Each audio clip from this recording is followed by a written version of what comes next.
Hey, and welcome to the Healing Room. This is Dr. Jonathan Shepherd coming to you live. It has been such a while, it's been such a long time since I've been able to come to you live, and I am so glad to have you join. I want you to go and share this particular broadcast on all of your social media channels. It is so good to see so many of you all. I'm looking forward to the conversation. As I said, this is the Healing Room. This is a place where we come to grow, to have honest conversations, to talk about hope, to talk about life. Um, this is a mental health space that I was able to create over the last year, calling it literally the Healing Room. And I'm so thankful for so many of the conversations that we've had. Today's conversation is not going to disappoint you. Today's conversation is going to be one that will challenge you. Let me just introduce the topic today for this episode. Um, so, we're going to be talking about something that every one of us has faced at one time or another: disappointment. Yeah, disappointment. Everybody has faced disappointment, whether it's a missed opportunity, it's a broken relationship, an unanswered prayer, a dream that didn't unfold the way we expected.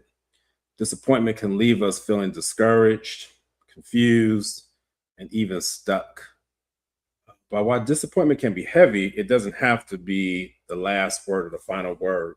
So, in this episode, we're going to explore how to process the pain of unmet expectations without becoming defined by them. We'll discuss the importance of stepping back to regain perspective, learning from life's setbacks, and creating a plan for moving forward with renewed strength and purpose.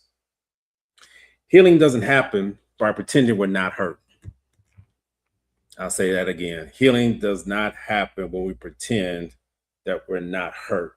It happens when we're willing to face our disappointments honestly, uncover the lessons within them, and trust that there's still hope beyond what didn't happen.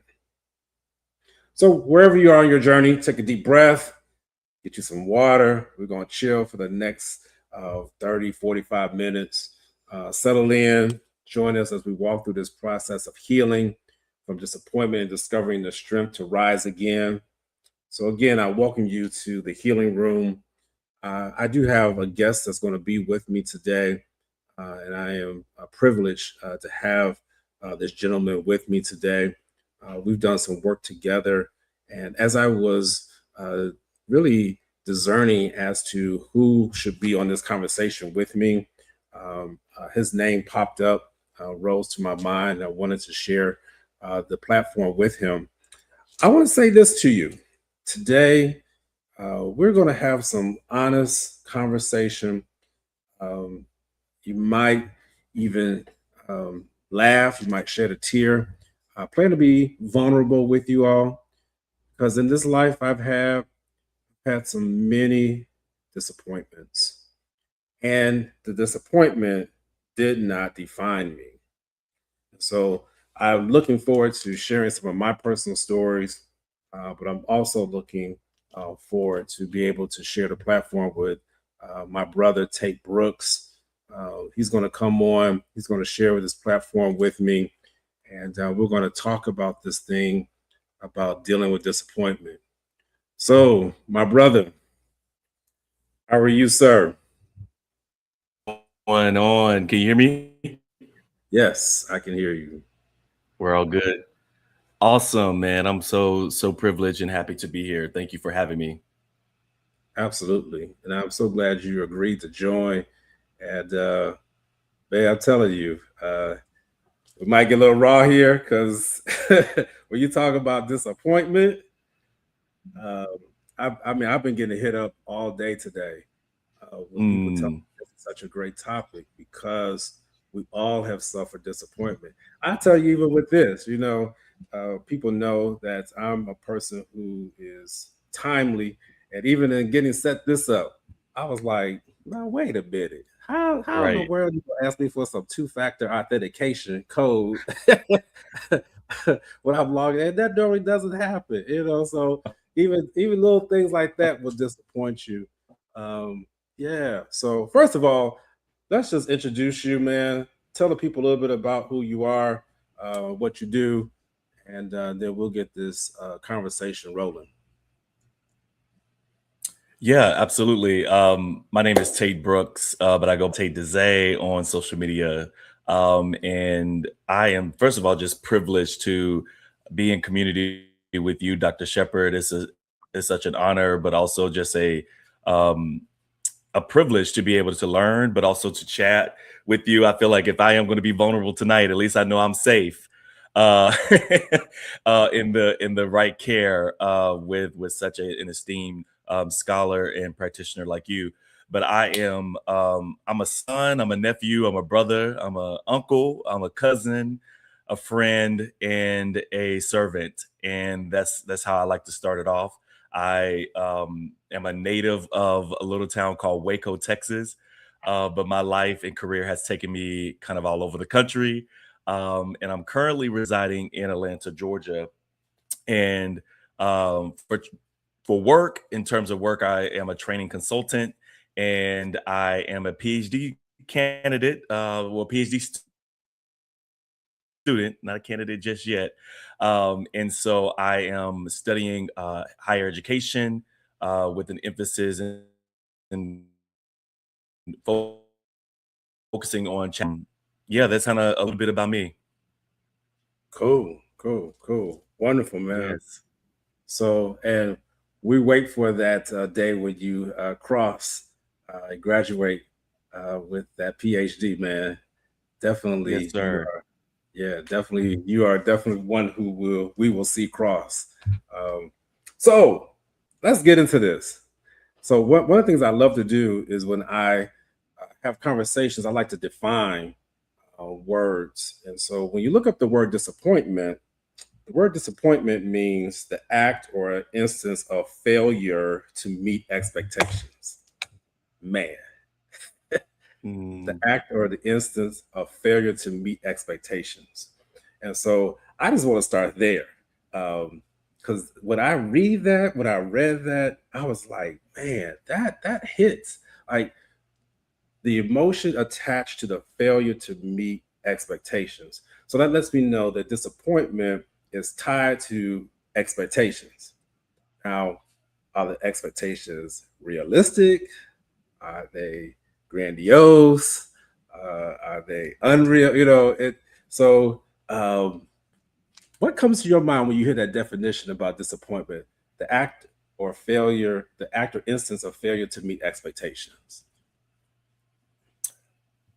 I automatically think about because I've been in the Langston Hughes spirit all week long. Well, these last 2 weeks, I've been thinking about Langston and a lot of his writings, and immediately I think about what happens to a dream deferred, right? And how we put all of our effort into something, right, and expecting an outcome, right, and hopefully the outcome is aligned with what we projected and expected. But when it doesn't turn out that way, what happens though to that dream? What happens to that aspiration, right? Does it just fade away? Does it just I think Langston says, does it dry up like a raisin in the sun? Right? And I think for me, it I can say now, as of July 27th, it doesn't, right? But had you talked to me about a year or two ago, I would have said, yeah, it dried up and I dried up with it. You know what I'm saying? Because we put so much in it, right? I think we have this hope and this expectation for things to go well, right? But we live in a current climate where we understand that sometimes that just doesn't go the way we planned, right? Whether you're spiritual or non-spiritual, right? It sometimes just life just happens, right? Life be life Right. in to the point where all of your expectations sometimes are completely right, just erased or just completely exploded. And I think that it's important to have a good foundation, right? A good community of folks that you could depend on to help you kind of gain a different perspective, right? On when these expectations are have failed you. Yeah, yeah. Mhm. And let me tell you what I did, and hopefully, we're gonna start sharing some of our personal stuff. But I just started writing down some examples of the disappointments. Mm, So some of the examples are not selected for a promotion or a project. yeah, Relationships. Relationships is huge. yeah, It turned out to be different from what you expected, and that's really on both sides. You got what you wanted, and then when you got it, you was like, "Let me throw it back because this exactly. Yeah. this ain't it." Or you wanted something and you didn't get it. So it was like you've been pulling for it and it never came your way. Sickness, man, that's a Mm, huge sickness, health challenges. You had certain dreams of being able to accomplish this, but illness, cancer, heart disease, right. so many accidents, man. Um, you were just walking or in a car accident or something and minding your own business, and literally Mhm, your life has now changed. Academic struggles, uh, mhm, your life goals, all of those things. I mean, even as I was just talking about it, man, I was thinking, when I was in med school, I had the opportunity to go to Howard University, HU. So that was where I first got accepted to go into medical school. And when I decided that I was going to go into medical school, I thought that maybe where I was going to go, but realized that I wasn't ready to leave Chicago. mm, Was not ready to leave Chicago, and I know I prayed about it, and God was like, "Nope, that ain't it." And I was like, "Nah, don't tell me that." And they were going to allow me to get in through a conditional. I had to do a summer program, and I would have started med school um, a year earlier than when I did, wow. and I was Mm, so disappointed. yeah. I'm gonna tell you why I was disappointed. I was disappointed because I didn't think that I uh, I had the intelligence. Mm, I thought I missed the window of opportunity because when you hear a no, you're just like, okay, I heard the no. I need to follow the no. But I was like, I don't know what I want to do next. It leaves you like, man, in a way.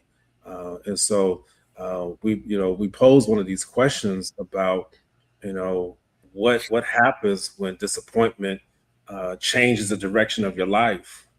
You know, how do you discern whether it's a dead end or a divine redirection? mm, Yeah. And I'm yeah. telling you, I I thought it was a dead end. Right, right. Yeah. Yeah. I don't know if you want to jump in there, but let me tell you, that thing hurt because I really Mm, did think that it was over. yeah. Um, yeah, I did. I did. And let me just share this real quick, just before you. I Mm, ended up going into just the end of the story. I ended up going to the University of Illinois Chicago a year later, and when I got in, it was just by the skin of my teeth. I'm not going. mm, I literally had to go and talk to them about making sure I could get in. And when they accepted me for 5 years. Because normally you can finish med school in 4 years. And so the enemy played with my mind. It was like, Shep, you're 2 years behind. mm, yeah. Yeah. 2 years behind. And I didn't feel good about myself. Um, even though I was passing, I still was carrying that baggage of the 2 year disappointment. Right. Yeah. All right, I'm gonna stop there, man. That's real. I can relate to, I mean, there's so many thoughts that come to mind when I think about disappointments. And when I think, I mean, I have, and to me now, journaling, I was journaling to prepare for this conversation today. And I was thinking to myself that really disappointment is an example or a indication, right, of a person who is striving. right? Not just surviving, right? But that's really striving for more, right? Because the more you want, the more you desire, certainly disappointment is going to be a part of that journey. And I I think that a lot of what happens with us when it comes to disappointments and when it comes to life challenges is about our perspective and how we look at it. Um, Striving for academic excellence, right, in this in this climate and in this day and time, I'm trying to be where you are, at least with a terminal degree, right? And I am in my third year, and I can relate to sharing that disappointment with you. I'm a student at Morgan State University in Baltimore. Go Bears! And it's been a great experience. It really has. Like, I really do appreciate this HBCU experience. Is something that I've always wanted to have. And I remember, right, um, having a plan saying that I'm going to graduate within 4.5, 5 years, because my goal is that I got to be done with all schooling before 40. If I'm in school after 40, it's a wrap. It's done. I'm gonna be ABD. Just give me an honorary degree from Southwest Indiana, whatever that school is. That man is handing out degrees. He can give me one too.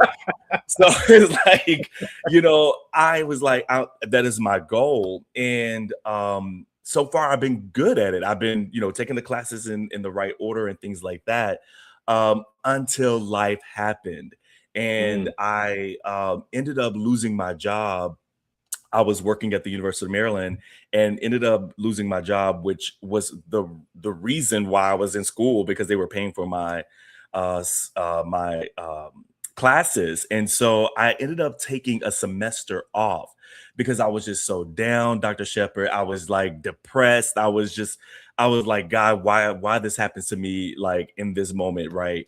I didn't know where scholarship money was going to come from. I was just like, you know what, we're going to take a break. So I took the break, ended up, getting a job at Morgan State through the help and support of an advisor. And so, I said, okay, I looked at my curriculum sequence and I said, okay, actually, if I add on, rather than taking 2 classes per semester, if I do 3, I'll be okay. I'll be on the same trajectory or whatever the case may be. But what I failed to realize is that one of the courses only offered in the spring, and I did not realize that I should have swapped out one of those courses that was only offered in the spring for a course that's offered anytime. And wow. so, come this past semester, right, this spring 2026, it was in January that I found out through my advisor that I was on the trajectory to hopefully, do my comprehensive exams by the end of this semester, by the end of spring, and then doing my proposal and hopefully be graduated by next summer. And so he was like, "No, you have to take this class, and this class is only offered in spring."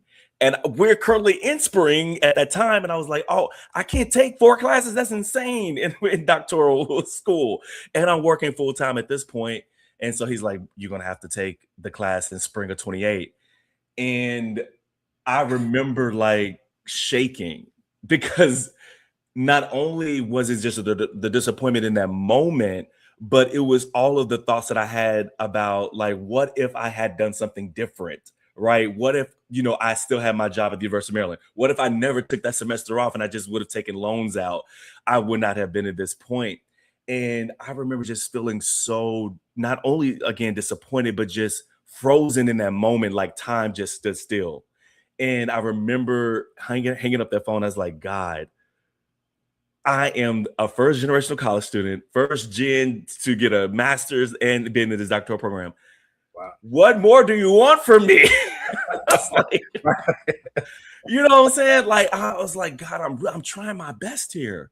Right. And so what felt in that moment like a dead end, right? What felt like in that moment that, you know what, now my journey has been extended, right, by a semester or two, it's not the end of the world. And so I, talked to one of my good friends who she has her PhD, and she was like, Tate, this is a marathon. This is not a sprint, right? This is a marathon, being mindful that everything has a purpose, right? Every change in direction is strategic. One, because you are a child of God Mhm. and he will never leave you nor forsake you, meaning he won't leave you abandoned, right? He won't leave you feeling like all is lost. Mhm. And I had to remind myself, that this truly is a journey. And then I thought about it too, Dr. Shep. I said, if I graduate this quick, will my research even be right what I want it to be, right? Like, because I still was grappling with some of the, some of my topic and things like that. And then later on throughout this spring semester, I ended up meeting so many great people, ended up joining an organization that actually will help my research even further. And so now I'm using this semester, which is we're approaching now the fall, which is wild to think about how time is flying. But I'll be using this fall semester to do some on the ground research, some independent study. Even though I'm waiting on this class to take in spring, right? This one class, but I will feel more secure. I feel more ready to accomplish this goal. And so, but it took some redirecting the way that I was thinking about this whole situation. And I know that every moment is strategic, right? And especially because it has to be God ordained. Yeah. And that's what we have to remind ourselves as faith believers, right? Even in these secular spaces that we are in, Yeah. that we have to remind ourselves that, wait a minute, I'm a child of God. I'm covered by the blood, and so I know that everything has a purpose. Yeah. Now, Mhm. listen, you just spoke life into someone with that testimony. I Yeah, just I was writing down what you said. I can hear somebody screaming like, "I'm trying my best here, yeah, God. Like, look, come on. Like, yes, yes, I've been there. Like, come on. I'm trying my best here. I've tried. I've stayed steady. Um, I was just thinking as you were saying, because it goes into one of our questions that we talked about ahead of time about what are some of the life lessons that we've learned through these disappointments. hmm, And one of the things that I have definitely learned is like self-awareness. Man, let me tell you. yeah, absolutely, Ooh, and if folks don't want to be self-aware, I will tell you that now. absolutely. I'm one of them. I'm we one of them. we think that we want no, and I'm sitting here just thinking like, thank you because you put a voice to what I've been saying, what others have been saying. I'm trying my best here, God. And this thing is an extension of my journey. You also mentioned that, and we don't like to go into overtime. We don't like to Yeah, go to have things extended. We don't like things to be delayed. And when I was thinking about some of the lessons, man, self awareness. I thought I was self aware. hmm, I did, but the pandemic did a number on me. yeah, yeah. Same, right? It shut me down, Hmm. and when it shut me down, I realized, like, Shep, you got some issues, like you Yeah. got some deficits that need to be worked on. And when and I'll be honest, man, I almost welled up there. It's so powerful because when you sit and you think Hmm. about where you could be and why you haven't been able to get there, Yeah. the disappointment settles in. But then you also think about, God, thank you, because if I had gotten there ahead of time, Mm. And unprepared. Ooh. Wow. Yes. like what tragedy that would have, like, Yeah. yeah. So I'm encouraging everybody out there. Thank you. I mean, we got folks chiming in and sending in messages. I love it. I love it. I mean, Mhm. I would love to hear what other people have got to say about and our guy will our host will post some of the things that people are saying. But I would love to hear what some of the other lessons that people have learned, because that self Mhm. awareness is huge. Yeah. Perseverance also. Um, that's one of the things I've learned is, have patience. Yeah. If you're going to be a physician, you got to have patience. Mhm.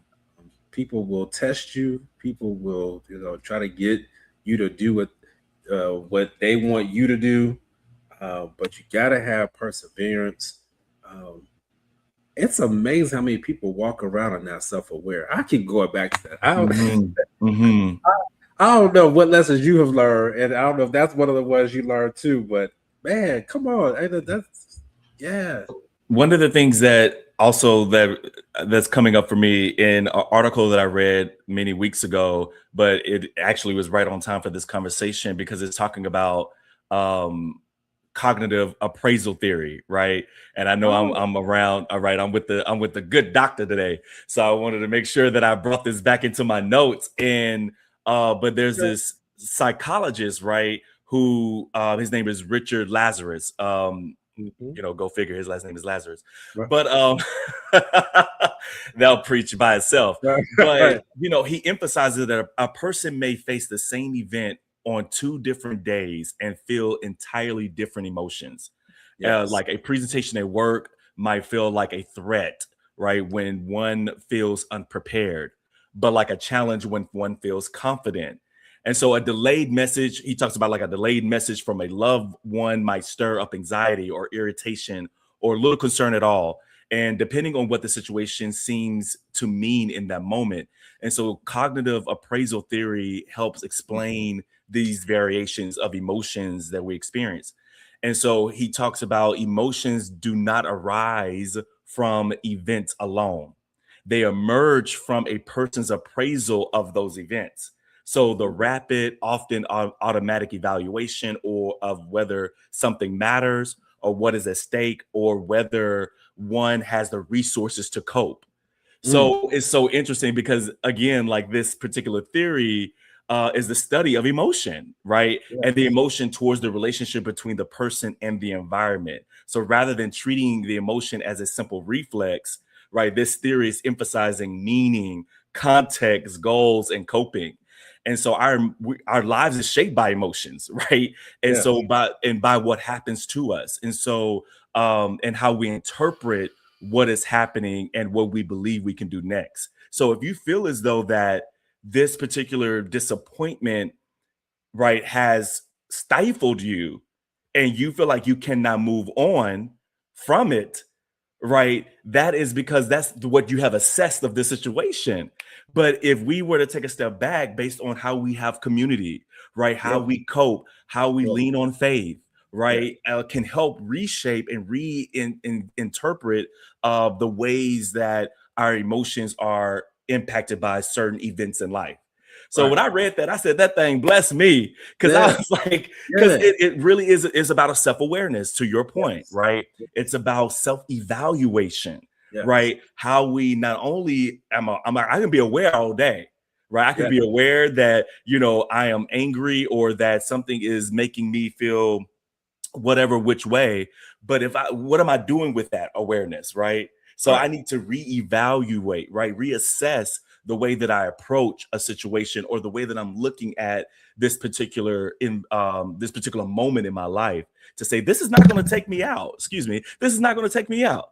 You know what I'm saying? Like I'm going Mhm. to, right, if I arrived to my dissertation phase, right, in the timeline that I wanted, but I'm not ready, I'm going to be an embarrassment to myself and Right. to the ancestors, right? Right. Right. Right. Right. I'm not doing my due diligence, right? And really embracing the process. And Right. that's what's so key about this whole conversation, especially Mhm. as faith believers, is that we have to embrace the process, understanding again who is in charge of that process, Right. right? Not your board of directors, right? Not my dissertation chair, not even our pastor, but the spirit, right?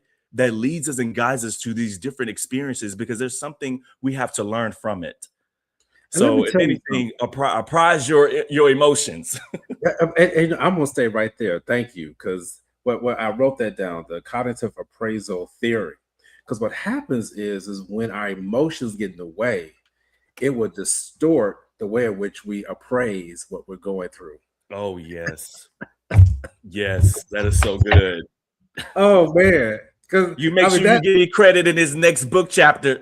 Oh my God, come on here. Because let me think about it. When you think about a house, when you go to appraise something, because of the damage, because of the things that it's been through, Mm, the appraisal will change based off of the work that is done to renovate it, the work that is done to prepare it, to get it ready. And so I love that. It's Mhm. amazing that we can shift, we can change based off of how we handle the disappointment. That Yes. how I want to say that God will even appraise us differently. I'm not sure if that's biblically correct, but Mm. it sounds good, but Mhm. Right. I like to say things and not just but I look at how we can how we are shifting. You know, I look at myself now because I'm more self-aware. I've grown, I'm matured, that my Mm. value now, hear me on this, my value is even higher. What is even higher at stake what I carry now because I really truly understand the precious gift that I have that God has given to me. And because of that, yeah, there's going to be some expectations that I expect some things to move a certain way. Um, but even in that, still knowing that what I carry is precious, knowing that what I Yeah. bring to the table is precious, there's still I have to understand the timing, be sensitive to the move of when I'm supposed to do things, um, and know where I'm supposed to be at. Um, Man, you messed me up. Yeah. We got to embrace the process. Um, Absolutely. yeah, Absolutely. that's key. Let me Mhm. shift, and I'm going to stay there. I'm going to take us a little bit further. Um, I want to talk about what happens when we're grieving the disappointment. Mm. We're grieving the disappointment. Um, yeah, this grief thing is real. Absolutely. Before we talk about how to overcome it, because we're coming to that. But there's somebody out there who is grieving a disappointment right now. And Mm. you might say, Shep, Tate, y'all talking good. I'm listening.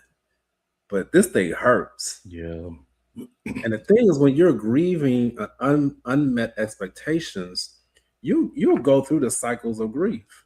You know, Mhm. I'll just mention 3 A's real quick. If you're talking about the cycles of grief, um, the first A is acknowledgement.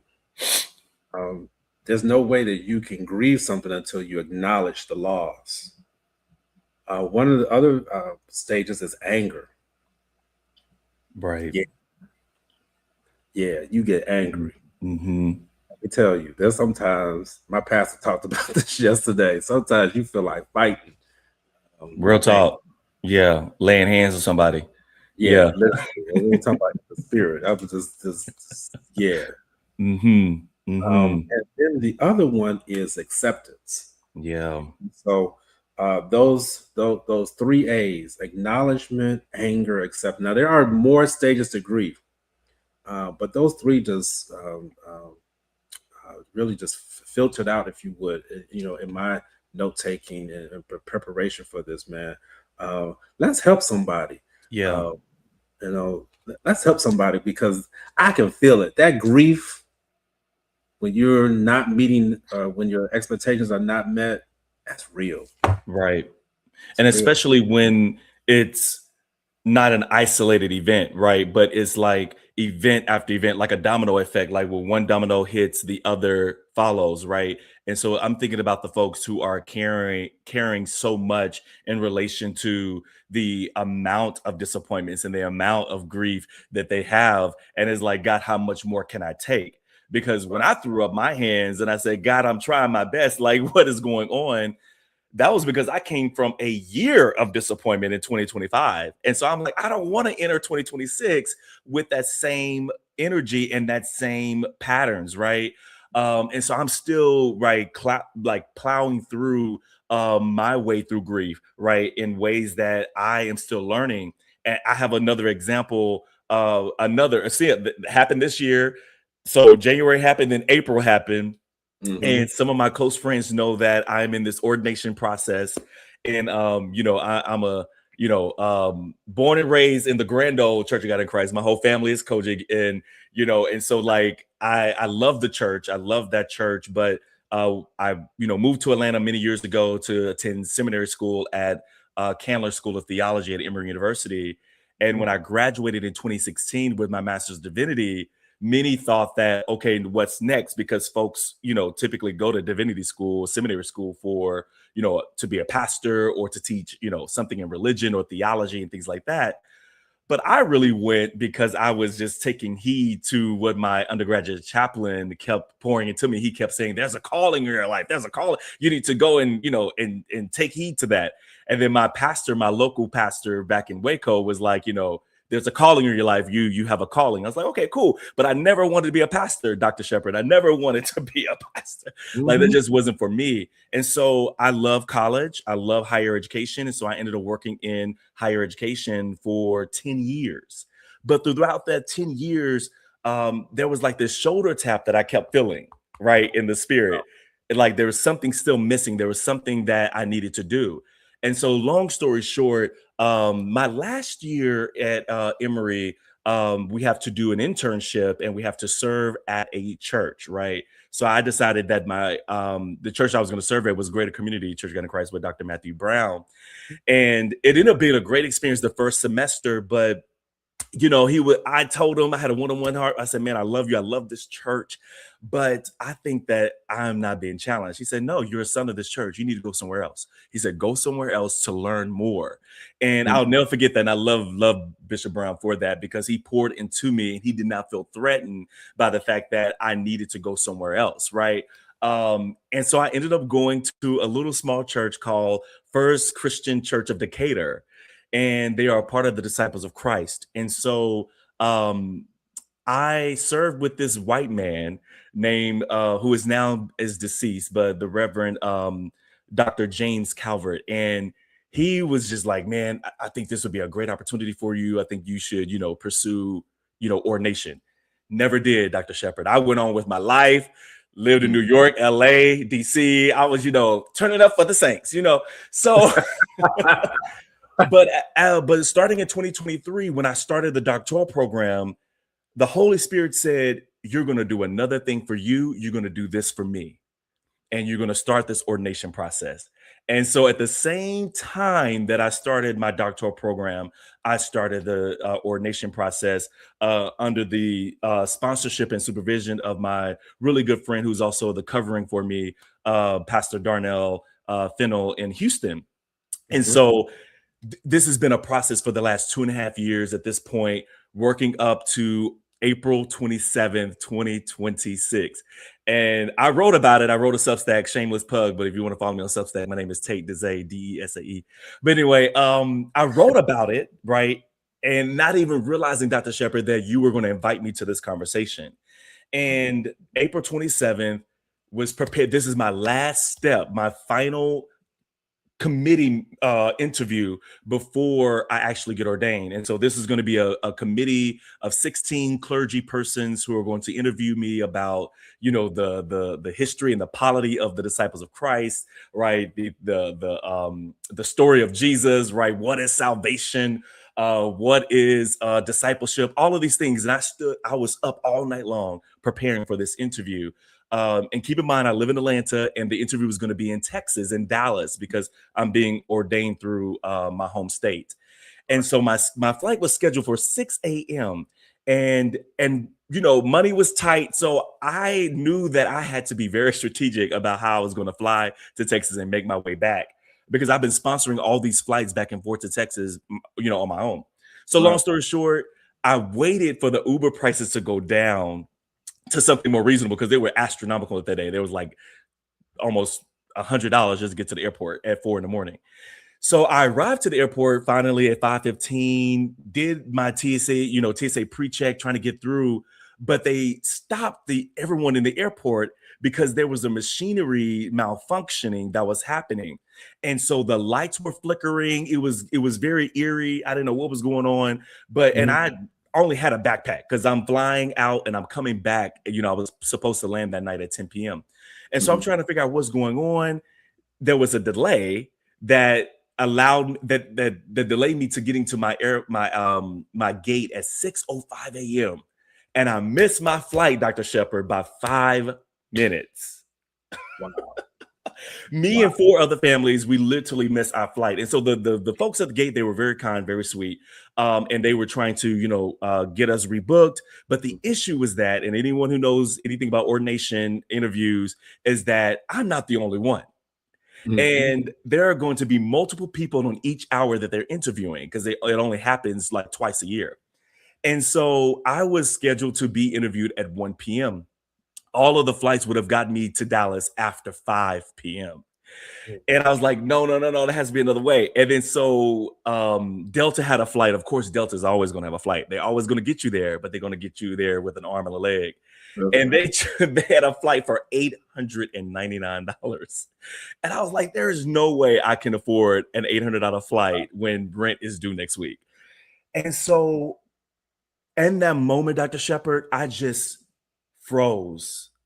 I felt like, are you kidding me? I felt like the whole world just like imploded. Like I was just so defeated. I cannot express that enough. I felt so defeated, not only because I missed my flight, but knowing that I couldn't afford a flight in the spur of the moment in that time. So, 10 minutes, like I just stood there in ATL Hartsfield Jackson, just in the middle of the of the runway or the hallway, just numb in disbelief what was happening to me. And of course, I ended up making phone calls, call the pastor, call, emailing ordination folks. They were talking about, can you drive down here? I was like, there's no way I can drive from Atlanta to Dallas and get there in time. But I ended up going back home, Dr. Shepard, feeling numb. Like I can, and I think this is very key, especially as you mentioned grief, right? And I gave all that context because I want people to know that when you work hard for something, you work towards a goal, and then it seems like it's just been taken from you in a snap of a finger. Yeah. You don't just like, oh, okay, well, on to the next thing. No, you have to sit with that. Right. And often I can speak for myself. I'm not the medical profession in the room like you are, but I know for me, my body, right, gets tense, right? Mm-hmm. I even felt my heart rate elevating. I was having shallow breath. Like I was aggravated. I was mad. I wanted to punch a wall. Like I was going from range to range of emotions. And I was like, and I told myself, Tait, get home so you can either, lay in the bed, hit a pillow, or do something, or scream, right? But just get home, because I didn't want nobody to, see my aggravation. I didn't want somebody to look at me wrong and then I end up, lashing out on them. I'm like, not now. I'm trying to be ordained, since I can't act like that. But that is what my body was feeling. And I think that's what we need to really acknowledge, Dr. Shepard, is that disappointment and grief has visceral reactions in your body. You know what I'm saying? And we need to sit with that. Like, you don't need to just move past it. You don't need to move on to the next thing. You don't need to just get over it, but sit with it. And that's what I had to do that entire day. Was I sat in that disappointment, and I sat with those emotions, and I really allowed myself, my nervous system, to get, regulated again, right? After I allowed myself to really feel those range of emotions. Yeah. Let me tell you, one of the key things that you just said, and I'm looking at some of the comments, people like they're feeling what you're saying, my brother. But it's key that you took it home to feel what you were feeling. And that's what I want to share with people. Grief is real. You're going to feel the disappointment. You're going to feel the grief of the disappointment, of the letdown, of the unmet expectation. Yeah. But we have to be careful where we grieve. The environment. Because imagine if you had done all those things. I can only imagine. I mean, if I was you, I would probably be standing in the airport, like just tears, like God, like I tried my best here, again,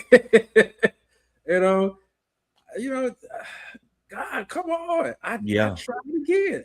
You told me to do this. I didn't even want to do it. Exactly. Didn't want to do it. This wasn't even my idea.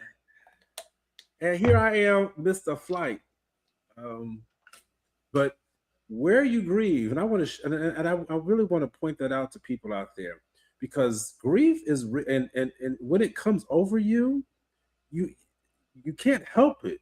Yeah. When you try to shut it down, that's when it actually becomes worse.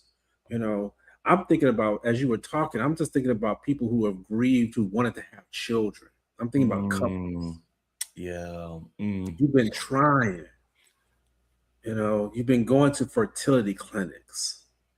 You've been doing what the doctor's been telling you to do.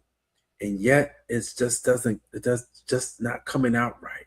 right. Or people have been trying to have children, and then come to find out that the child has a genetic disorder. Mm-hmm. You know, and these are questions that I get faced with, Tate, when people come in for treatment. I'll never forget that. People who is, Dr. Shepard, what am I supposed to do? They're telling me that my child is going to have um, a genetic disorder, is going to have Down syndrome. Mm, What do I do? mm-hmm. I mean, it's that type of thing. I feel, um, you know, I thought I was going to be married by now. I'm just going to go there. People, Yeah.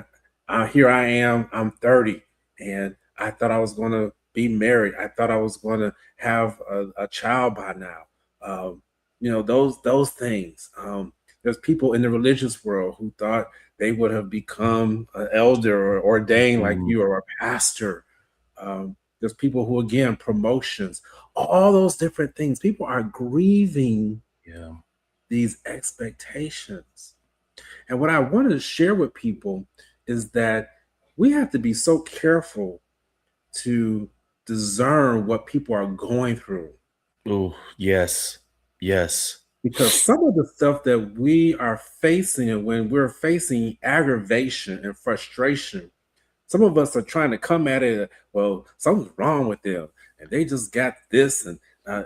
no, no, some Mm-hmm. people are seriously grieving. Mm-hmm. And that's why you really have got to have people who are sensitive and know how to discern what's going on with folks. A lot of folks, when you come into, I'm going to tell you where you see it a lot. You see it a lot in religious organizations, and you see it a lot when they come to the doctor. And Mm-hmm. you think you would expect to see that, but I'm telling you, folks, when they come to see me, man, they don't want to admit they're grieving. Yeah.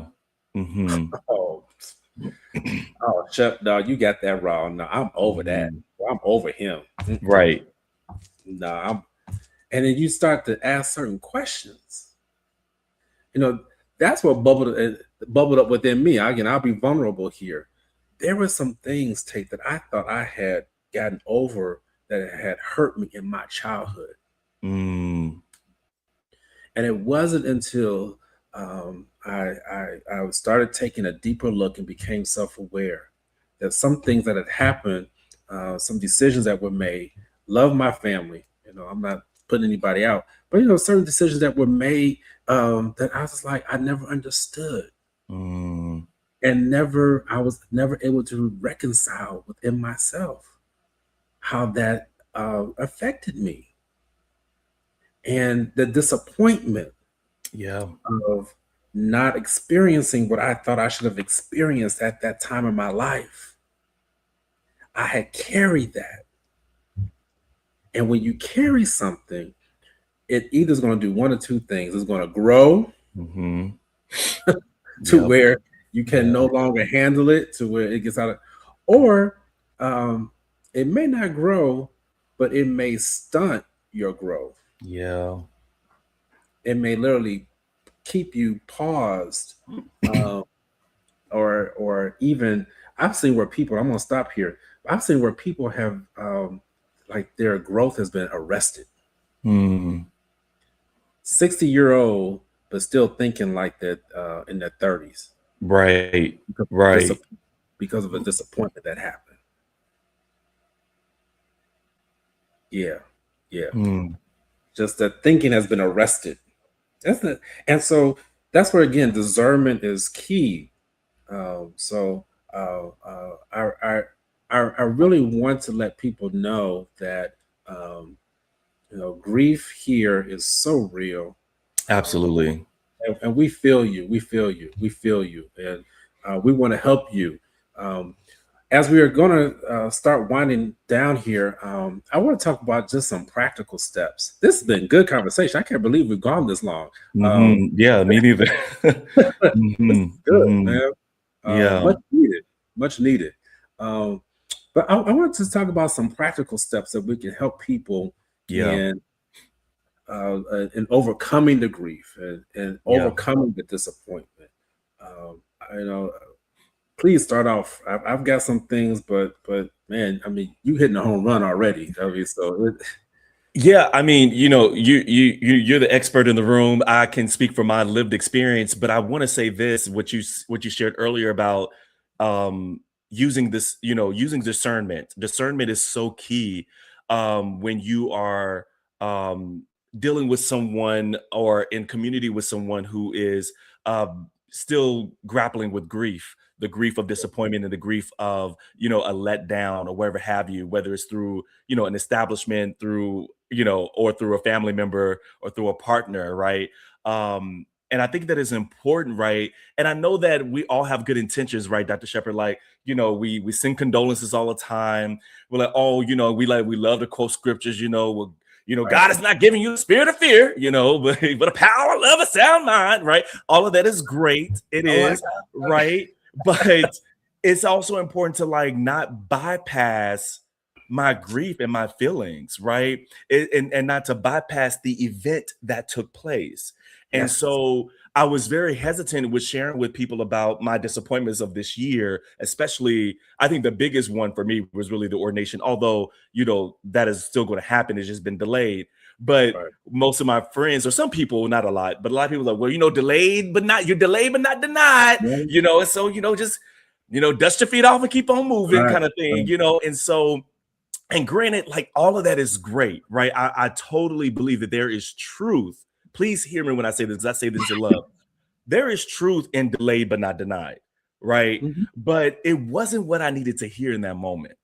Mm. you know, like it really wasn't, right? And I think sometimes in the moment of feeling, right, the grief and the impact of not getting that promotion, the impact of being rejected, by someone you maybe, you tried to shoot your shot at, whatever it may be. It could be as extreme as, not being able to get a child, or adding to your family, till as low as, not being able to get a new car, right? Like Mhm. wherever you are on that spectrum, right?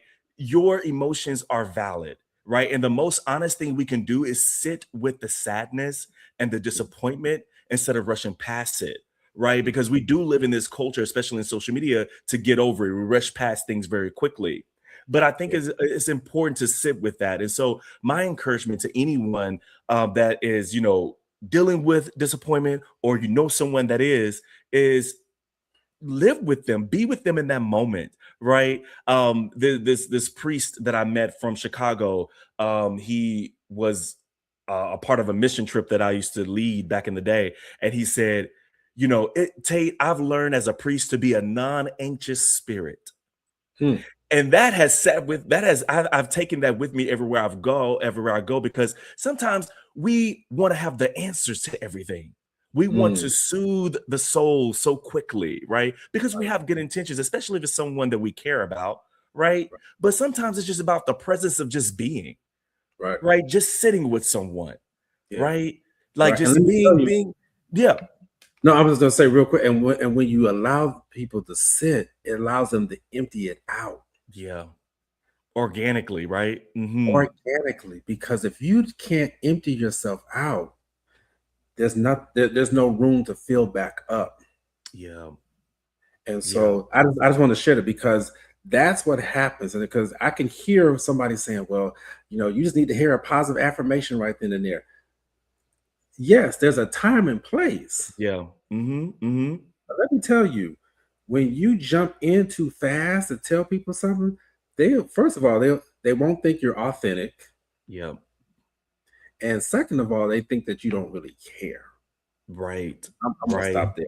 That Yeah, just you you gotta allow yourself to empty out.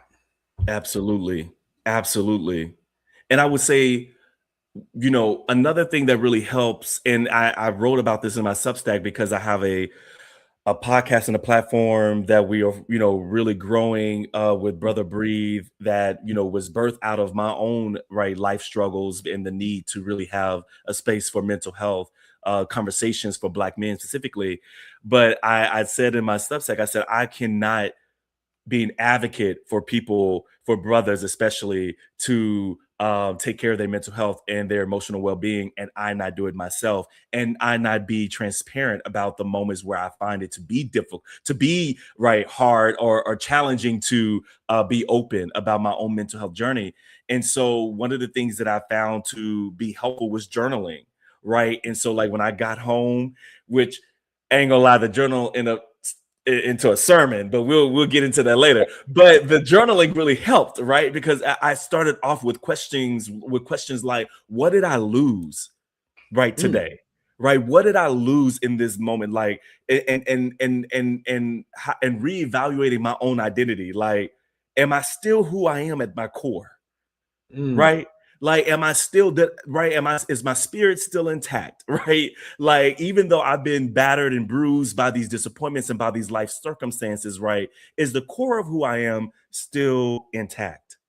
And so, and I think that that is really key in being able to really, what we talked about earlier, self-assessment and self-awareness, right? yes. Being able to really recalibrate, Yes. right? And being able to really understand the importance of sitting alone with your thoughts, not being afraid of them, but owning them, right? And writing them down, right? Mm, Whether it's and I know some of my students, they don't like really journaling because this generation don't even like writing, but they use voice memo. And I thought that that was really cool. One student was like, he said, yeah, like if anybody take my phone, they have a whole diary of my voice memos, because sometimes when he's having a rough day or if he needs to vent about something, he goes straight to his voice memos. And I thought that was brilliant. I was like, that's dope, right? Because yeah, you're releasing, that's right. right? Don't, like you said earlier, Dr. Shep, don't keep it in because it's going to fester and it's going to grow, Right. right? That's right. That's So right. Yeah. those are my main points, is practicing not being a self, a non-anxious spirit, right? Journaling, right? Yeah. Sitting with those feelings and asking good questions. If you ask good questions, I heard this earlier today, you ask good questions, it would change your future, right? Mm, So ask yourself, right? Am I still who I am before I went to that airport this morning? Do I that's right. still have the expectation that my ordination is still going to happen, right? Right. Do I Right. still have that drive and that ambition to know that I will one day be a doctor, right? Right. And Right. then, and so, and that is what's going to bring you back, right? Yeah. Refuel you to know that, okay, I'm gonna have my day or two, a week, or whatever it takes for me to get over it, but I got to get back on the horse, right? And get Yeah. back on the goal, because the goal is still there, right? That's why the Bible says, now here I'm going to the Bible, but it says to press towards the mark, right? That's right. Hmm. Not to just right, just to walk towards it, or gallivant or frolic, but it says to press, right? And we Right. know what that means, to press, right? To have that energy that comes from the spirit, right? To press towards something that is higher than us, That's right. right? So that is kind of the things that I just want to share with folks, and know that you're not alone. We're Yeah. not the Yeah. first people to have disappointment. We won't be the last, right? Right. Right. So Right. know that you are not alone. Man, that's encouraging. Thank you. Mhm. Thank you for the press. My prayer is that even as someone is listening to this, is that they're energized to have the press again. Um, Yes, I'm yes. even in a live like this, I'm discerning that there's someone that they're hearing our personal stories, our testimonies, that they're getting reinvigorated for the press. Because what disappointment will do, it will sap your energy, Yeah. it will sap your strength, it will take the press out of you. Mhm. It would take the drive, because the press is really representative of the drive, the push, the passion that God has put Mhm. inside of you. Right. Because if you don't have a press, you don't have a passion, let me tell you, disappointment will wipe you out. That's how you Yeah. know when you're called to something too. Because if a little disappointment just takes you out, nah, that really wasn't meant for you nowhere. Yeah. Right, right. That's good. Yeah. Yeah, because let me tell you, we have several disappointments. I've had personal disappointments. I've had personal disappointments on this journey, and yet I persevered. That's one of the major Yeah. lessons. And it did not Mm, define me. I like what you were saying about identity. I've been studying about identity in the Word over the last week or 2 weeks now. That's been so strong on me about identity, and so I mm, appreciate that. That really was key. Let me tell you this too. My pastor, we've adopted this motto because it's important where you sit when you're sitting with yourself. Because some of us will sit in the seat of pity. Woe is me. yes. And don't nothing go right for me. I don't Mhm, look right, mm, and so you got to be careful where you sit. You know, mhm. Psalm 1 just came up about sitting in the seat of the scornful. That's Right. they Yes, they yes. used to say that Mhm, about going to the movie theater. Those old times, the old school. But anyway, but yeah, uh, I want to make sure that we're utilizing where we sit. So we've adopted this: I fast, I pray, I hear, I obey. I fast, I pray, I hear, I obey. mhm. So when you're sitting, you want to make sure you're sitting in the right place. You want to take some time to pray and to meditate. Prayer, communication with Yes. God, meditation sometimes is so overwhelming you may not even be able to say anything, but you want to sit and meditate with appropriate music. Sometimes you That's just sit right. in silence. Yeah. That is true. But sometimes you just sit and just soak in appropriate worship music. Allow your mind to just take it all in. And that is Mhm. how that you walk through this time when you're just sitting in silence. Be careful because sometimes when you sit in silence, that mind, again, I studied the mind, that mind play tricks on you. Oh, yes. It takes Oh, yes. all every so you literally have to bring into captivity every thought. All right. Mm, So want to share that with you. Other thing I want to say as we're wrapping up here is rest. Take some mhm. time to rest, sleep. When you've been disappointed, and it's a little bit about what you did. You went back home, and sometimes you just need to stop what you're doing. I wrote this down. Movement does not mean action. Movement does not mean action. Mm, Sometimes when disappointment, we keep moving, we keep doing this, we keep doing that, and we don't take time to actually sit and yeah. just stop and rest. Let your mind just, and when I mean rest, I mean go to sleep. I mean, go to bed. I can remember this. The first time I took the medical college admissions test, the MCAT, and man, I thought I was all that. I studied, but I was like, man, these folks, they tripping. This test ain't hard, that thing. I went in there, that thing kicked my butt. Mm, I got out, and I said, God, I have never done this bad on an exam before. I was so disappointed. I was so hurt. Here's the thing. right. I went Yeah. home and I was living with my parents at the time, and I just went to sleep. I was so Mm, disappointed in myself. I was so hurt. I said, you know what? Let me just go. I'm just gonna go home and just call it a day. I'm done. Um, and let me tell you, right there was a pivotal moment. Man, that's hitting me hard now because mhm. that could have been a time when I said, you know what? I don't have what it takes to get into medical school. This is it. Right, right. I don't. I'm Mm, done. I know I failed, and let me tell you, I did not do well. I ended up having to take the exam over again. So that mm, even weighed on me when if you go for those who joined us late, I talked a little bit about how I got into Howard Medical School, um, and but I delayed my admission. That thing started weighing on me too, because like, Shep, look, you already missed the first go around because you didn't do well on the exam. Now you did better the second time around. Now here you get a chance to go in, and now you're just like, no, that's not the place for you to go. So I'm thinking all these Hmm. years I had it up, Tate, like, you know what, this is too Right. much. Yeah. Yeah. um, but when I sat in rest and I went to sleep, I woke up that next day and I was like, no, this is what I'm supposed to do. And so I just want Yeah. to tell people, yeah, you need to go and get some rest. Yeah. Um, Absolutely. Absolutely. take some time to recalibrate. I love what you said about that. Um, all right, man. This is hopefully Yeah. this some of these steps have been good to help people. I have enjoyed this conversation. Tell the Likewise. people, Absolutely. yeah, yeah, yeah. So tell the people a little bit about Brother Breathe.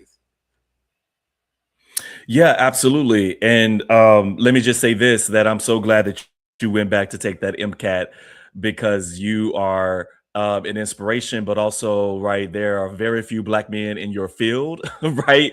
And we need a Dr. Shepherd to be the example, so that other young Black men know that if Dr. Shepherd could do it, I can do it, right? And I think that's also another thing too, just keep it in mind that, you know, this is some of our goals and aspirations are bigger than us, bigger than our imagination, bigger than what we could ever, right, desire or think. And so I don't think that any, and I forgot who says this, I think maybe Eleanor Roosevelt, but nothing worth having comes easy, right? And so you got to put some work into it, some grit into it, and disappointment is a part of the process, right? And I know our younger generation, the Gen Z and, the alpha folks, they want a soft life, they want things to come easy, and they don't want to have to be resilient, right?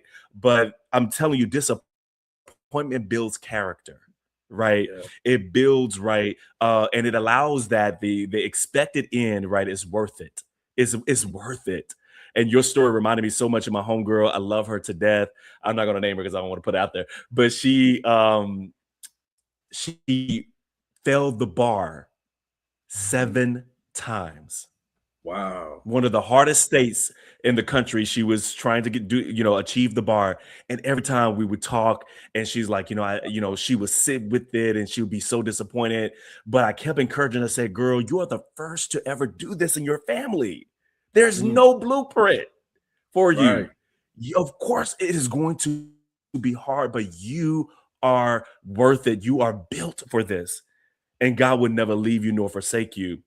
And I love the meditation part that you mentioned, because I know one of her methods was that she would go and rent out before the bar. She would go rent out a hotel and still away and meditate and study and Mhm. pray and read and read and pray and pray and read to prepare for the bar. But I think that that can be applicable to any situation, right? To meditate still away. If you don't have the means to go get a hotel, go to the library or go to a porch, and use your porch, or go to the amenities in your apartment complex, or whatever have you, right? Create your own sacred space and meditate on some good music or scripture. My favorite scripture to meditate on, just to start, is Psalms 27. The Lord is my light and my salvation. Whom shall I fear? The Lord is the strength of my life. Whom shall I be afraid? Right. So just meditating on that, meditating on one scripture, I'm telling you, it will take you somewhere. So, but Brother Breathe is something that I love and dear, that is growing. And it was really created out of a need that I didn't see a space where there was Black men having conversation for all ages, healing conversations about the purpose of mental health, and also just the purpose of meditation and breathing and being one with oneself and with the spirit and with nature, and all of these needs that God has put on earth for us to use, right? There's nothing Mm, wrong with going to a psychiatrist. There's nothing that's wrong right. with going to a mental health therapist, right? That's God right. placed these people, God placed you on this earth for us to utilize, right? And so just normalizing the conversation, normalizing the desire, and destigmatizing, right, around Black men getting help and seeking out help, right? That you're not weak, that you're not looked down upon or less than human, but you're actually seen as courageous, right? And so that is the purpose of Brother Breathe. And we're growing, moving into hopefully a nonprofit status very soon. And so some good things are happening. And so I'm just grateful that we've had, people, experts like yourself on the show, and his own YouTube and Spotify, Apple Podcasts, Brother Breathe, and Mr. Big Head Productions at the YouTube channel if you want to look us up. Yeah, absolutely. And let me tell you, he does good work. Anybody who knows me knows I'm going to lift up and encourage people, but I endorse good work. And ever since I've known Tait, I've known for him to be a person who is integral and accountable. And I appreciate that. It's difficult at times to find people who are doing the type of work you are doing and who've remained consistent and integral with it. And so I do appreciate that. So look him up, you all. Brother Breathe, go to his Instagram handle, follow him. You will be blessed. You will be encouraged, inspired because of that. And in case you're in need of direct care services, you can hit me up.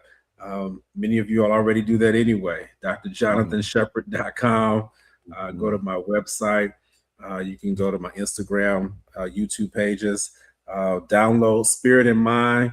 I'm loving it.